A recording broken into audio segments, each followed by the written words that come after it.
Good morning. This is Professor Gardetto, and we're going to talk about problems that you're going to see on homework number 14. Let me preview the assignment here. And hopefully, you guys have done the homework 13 because this is a continuation of what we discussed previously. So I'm going to go ahead and start the assignment. And we did talk about radicals, and we simplified radicals. Today we're going to simplify radicals, but it's going to be a little bit different. So let me start with a problem here that doesn't have the variables in it. I believe it's problem number 5. Okay, so we can take square roots of numbers. We learned yesterday, like for example, we can take the square root of 1, which is 1. We could take the square root of 4, which is 2. And we can continue doing this, and we can take square roots of numbers that are called perfect squares, right? We can take the square root of 1, we can take the square root of 4, we can take the square root of 9, and so forth, 16, right? 25, and so forth. And so we talked about square roots. There's a little 2 right here that you're not going to see. That basically you look for 2 of a kind. 1 times 1 is 1. 2 times 2 is 4. 3 times 3 is 9. 8 is not in here. We skip from 4 to 9. So 8 is not a number that we can take the square root of. If we wanted to use our calculator, we would be able to get the decimal equivalency of the square root of 8. The square root of 4 is 2, and the square root of 9 is 3. So the square root of 8 is probably a little bit less than 3, because 8 is a little bit less than 9. However, we're not going to write the decimal. We're going to simplify the radical another way today. And the way we do it is this. We take advantage of this rule for radicals. The square root of A times the square root of B is equal to the square root of A times B. So that just simply says that if you take the square root of, let's say, do the square root of 4, right? So we know the square root of 4. And let's take an example like the square root of 9, right? So what we can do is we can multiply these numbers together. 4 times 9 is 36. And we can just take the square root of 36. Well, the square root of 36 is 6. We could also have just taken the square root of 4, which is 2, by itself, and the square root of 9, which is 3. And it shows you on the left it's the same as on the right. Okay, so this rule here we're going to use, but we're going to use it going in reverse. We're going to take 8 and we're going to break it up into 2 separate radicals, or 2 separate square roots. So square root of 8 is, well, let's see, 8 is, we could either do 8 times 1, or we could do 4 times 2. If we do 8 times 1, it's not really going to simplify the square root of 8, right? Because the square root of 8, if we use 8 right here and 1, we know the square root of 1 is 1, and then we'd get back to 1 times the square root of 8, and it's not really changed. It's not simplified, okay? So we're not going to use 8 and 1,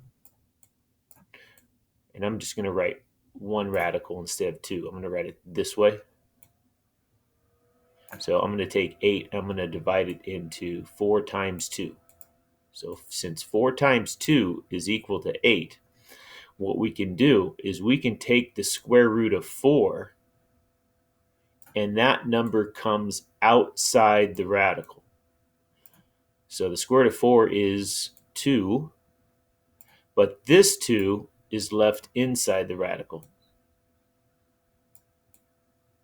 So we say the square root of 8 is equal to 2 root 2. And when you click this box, it's going to have an icon here that you click, and you have to put the you have to put the 2 in first. So let me delete that. You need to put the 2 in, then you click this, and then you can put the other 2 in. So 1, 2 comes inside, and 1, 2 is outside. The 2 outside is what you got when you took the square root of 4. The 2 inside is what you got because that was what's left over after you factored that 8. Okay, check our answer. Get the green check mark. Okay, now I'd like to go back to problem 1. Okay, so remember, the number that you don't see is you don't see the 2 right here. Okay, but this is b to the 15th power. So again, I'm going to factor b to the 15th. Now, we did go over a rule yesterday that we could take that number and we could divide by the index, but 15 is odd. Okay, I believe on all the problems on homework 13, if we were taking square roots, this was an even number. So how do we make b to the 15th an even number? Well, if you go 1 less than 15, you get 14, and 14 is an even number. But we still have to have b to the 15th, so it's just b to the 14th times b. b to the 14th times b is b to the 15th. Now, I can take this 14. Remember, I have a 2 here. So I can take that 14, I can divide by 2. So I have b to the 7th times the square root of this b left over. And that would be considered simplified. Now, this isn't the 7th root. Okay, this 7 here doesn't go over here. It goes along with the b. So just be careful when you put your answer in. It's b to the 7th. That's what you put in first, and then put the square root of b.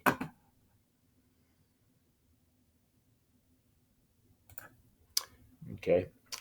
Next one I want to do is, let's see, problem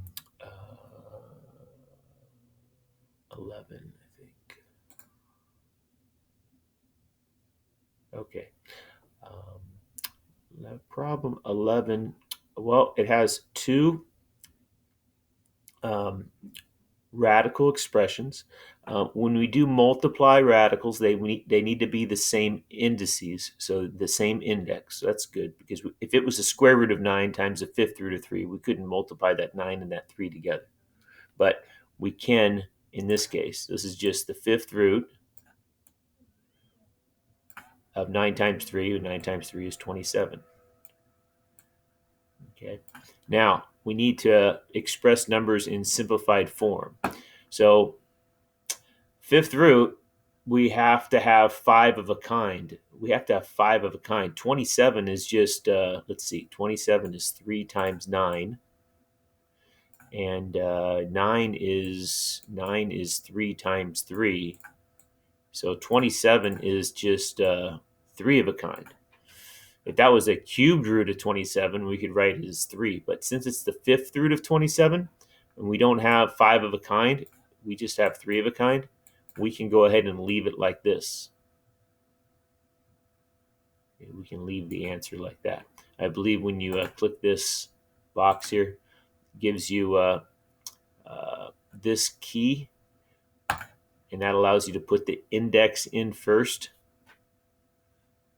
and a number inside the radical in second.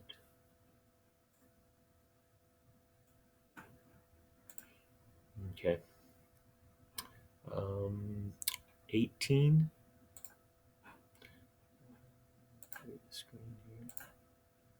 Okay, so 18 is a division problem. Was again, as long as you have the same indices, the same index, you could write this as 1 radical. So I'm going to go ahead and do that. I'm going to write this as a cubed root. I'm just going to write it as 1 radical. And I'm going to go ahead and do the division here. So 2 goes into 54. So this is going to be a 1, and 2 divided by 54. 54 divided by 2 is 27. So I'm just simplifying the numerator over the denominator. And then a squared over a to the eighth, that's going to be a to the sixth on the bottom. Okay. Now I could take the cubed root of 1. I can break it into two radicals. Okay, so what I did is I made it into one radical, and then I'm making it back into two radicals to see if each one of these can be simplified separately. Because I couldn't simplify cubed root of 2, and I couldn't simplify the cubed root of 54 as a whole number. But if I have it now written like this, I know the cubed root of 1 is 1. Cubed root of 27, we just talked about 27, is 3 times 3 times 3. So 3 times 3 times 3 is 27. That's 3 of a kind, so a 3 comes out. And this number here can be divided evenly. So that's a to the second power. So 1's left on top, and 3a squared is left on the bottom. Okay. 18. That was 18. Okay.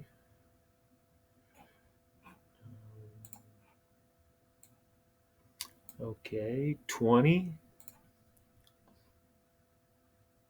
Okay. All right. So 20. Rationalize the denominator. What's that mean? Rationalize the denominator. We haven't seen those directions yet. So what this means, rationalize the denominator, it means make the denominator a number without the radical sign. Okay. Square root of 6 is an irrational number, and we want to make that square root go away. Okay, so let me show you what we can do to make this square root go away. We multiply by, wait for it, I'm drawing a picture.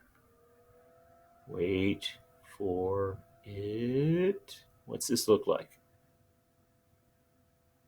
It looks like a big bubble letter. Actually, it's a bubble number. It's the number 1. It's the number 1.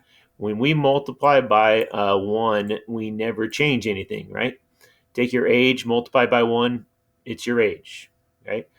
Anytime you multiply by 1, it doesn't change anything. But we're going to make this 1, this is why I wrote it as a big fat 1, is we're going to make this 1 a special type of fraction that's equal to 1. And I'm going to use the square root of 6 over the square root of 6. Why did I choose the square root of 6? Well, it's because if I multiply the square root of 6 by the square root of 6, I get the square root of 36. On the top, I just get 1 times the square root of 6, which is square root of 6. Now, it says rationalize the denominator, right? So the numerator stays as the square root of 6. But the denominator now becomes, what is the square root of 36? Square root of 36 is equal to 6. Okay, so what we did is effectively we changed what this looks like to this. And this is rationalized. This is rationalized because this number on the bottom doesn't have a square root sign in it. Okay? So let's talk about this more, because I don't think you're going to get it after one example. So I think I have another one here, 22. Okay, so we have 4 on the top, and we have the square root of 2t on the bottom. Okay, so I want to multiply by a fraction that's equal to 1. Okay, I guess I can do it one more time, but I'm not going to do this every time. This is just to get your brain thinking that this is not something that is going to change the problem because it's going to be multiplied by 1. All right, so it's got to be a radical. It's got to be a square root. It's got to be a square root over a square root. It's the only way to get rid of this square root is by multiplying by another square root. So now let's see what 2. If we multiply a 2 times another 2, we're going to get 4, and we know we can take the square root of 4. And if we multiply t by another t, we get t squared. So it's square root 2t. So square root 2t times square root 2t is just going to be 2t. I could do an intermediate step and say that's equal to 4t squared. But then I would take out the 2 when I took the square root of 4, and I'd take out the t when I took the square root of t squared. So I'm just writing it as 2t. And then I have this 4 times the root 2t, and the 4 stays outside. The root 2t stays inside. Now, this is not going to be your answer yet because there's still a little simplifying that you can do. You can't do anything with the 2 inside the radical. You can't do anything with the t inside the radical, but this 4 here, and this 2 here can be canceled. That 2 goes in this 4 twice. So we have 2 square root 2t over t. And you can't cancel the t's because one's inside the be inside the radical is like being in jail, right? You can't cancel something inside. Okay, it's got to be, they both got to be outside in order to do some canceling. So we just leave our answer like this. Okay. All right, almost done. 23.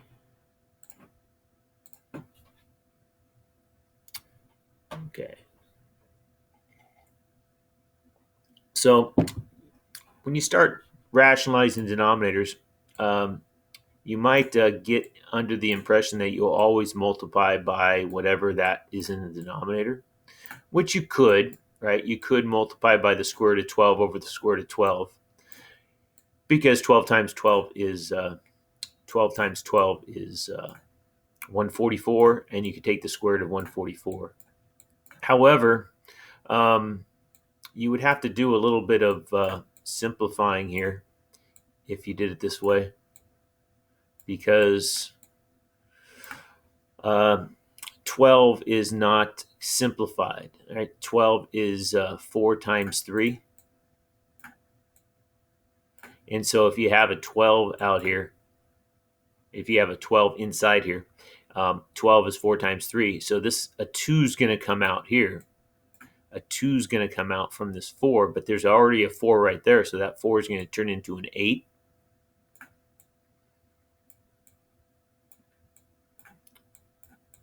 And then you're going to have to simplify a little bit more because 8 and 12, both 4 goes into those. So that's going to be a 2 root 3 over 12 divided by 3 is 3. Okay. So there's a couple extra steps here to get to this answer. If you want to skip these extra steps, you could take this same expression and you could multiply it by a smaller number than 12, as long as it's underneath the square root sign. That gets you the answer quicker. So 12 can also be multiplied by 3 to get the square root of 36, because we know the square root of 36 is equal to 6. So this is the square root of 12 times 3 is square root of 36, so that's 6. And then we have 4 root 3. And then we could just cancel these two, and we can get the same answer. It's going to be 2 root 3 over 3. So either way, multiplying by this number 1 or multiplying by this number 1, That's a funky looking one right there. But so that's how to rationalize denominators. Okay, and last uh, problem here is, let's see, not 24. Um, let's talk a little bit about 24 before we go over the last one. This is a fifth root. So if you have a fifth root, you have to have 5 of a kind. I'm going to break this into 2.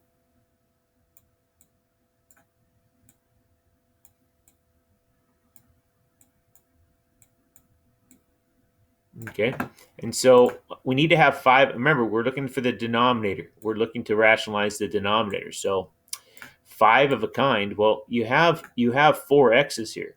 So if you have 4 of something and you want 5 of something, you just have to multiply it by 1 more. So it's the fifth root of x. If we're multiplying by the fifth root of x, then this times this is x to the fifth, but the fifth root of x to the fifth is just x. On the top, since they're both fifth roots, you can multiply them both together 3 times x. And we have 3x. Can't do anything with the x's because one of them's inside, one of them's outside.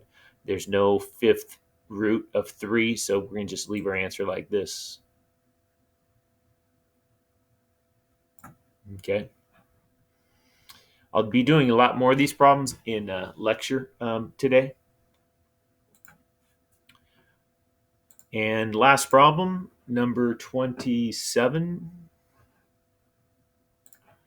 is rationalizing the denominator if you have a binomial expression. And so if you have 2 terms, one of them won't have a radical, one of them will. We're going to rationalize this by, we're going to learn a new word here. It's called conjugate. Conjugate.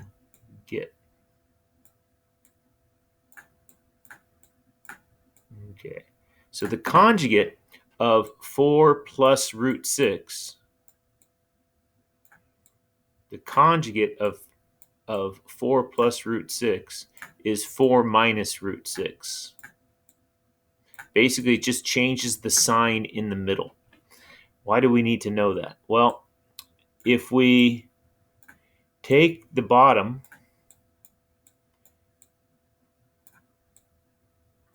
in order to get rid of the radical sign, remember we multiply by a big number 1. Okay, but this big number 1, you don't just multiply by root 6, because if we multiply by root 6, we'd have to do the distributive property and we wouldn't get rid of the root 6. We would here on this part, but then 4 times root 6, we'd still have the root 6. Rationalizing the denominator means we need to get rid of this root. And the only way to get rid of roots when you have binomial expressions is by multiplying by the conjugate. I'll say that one more time.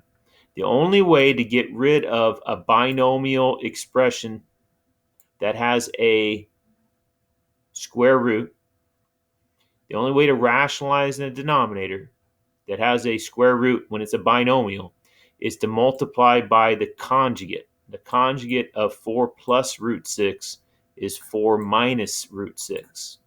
So we're going to have to revisit how to multiply binomials. Remember from a couple of weeks ago, we learned the box method to multiply binomials. We're going to do the box method on these 2 right here. So if I do the box method,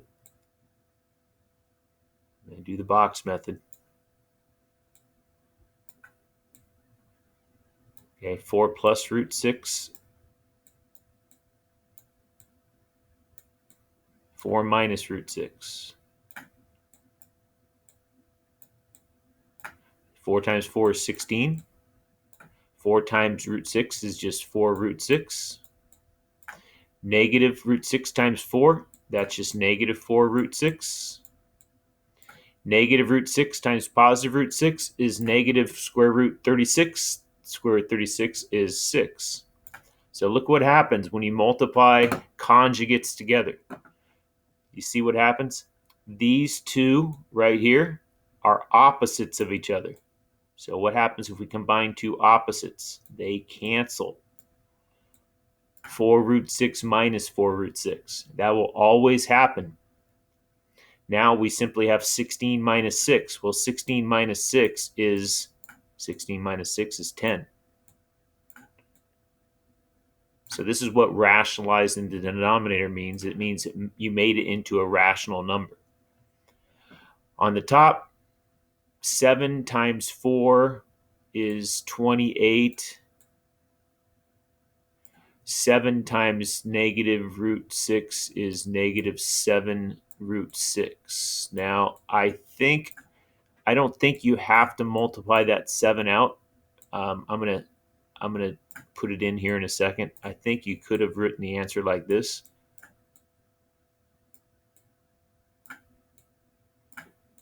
Over 10. I think either way you could write your answer. 28 minus 7 root 6 over 10, or 7 parentheses 4 minus root 6 over 10. The reason why you might want to write it like this is because there might be a possibility of canceling if that number and that number have common factors. 7 and 10 didn't. So I believe either way you could have written your answer. Let me try something that maybe you guys have tried at home before. If you click this little key, it says solve it.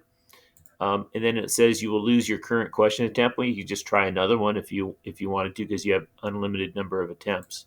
But if I click solve it here, so let's see. Yeah, they have 28 minus 7 root 6 over 10. So they did have it multiplied out. I don't know if it allows me to put the answer in yet. I don't think you would have to multiply it out. But yeah, here's the conjugate explanation. Okay. More about all this in lecture this morning, so make sure to watch that lecture in its entirety or attend live at 9 a.m. Otherwise, I'm going to stop the video and be ready for another one tomorrow dealing with homework number 15. All right, bye.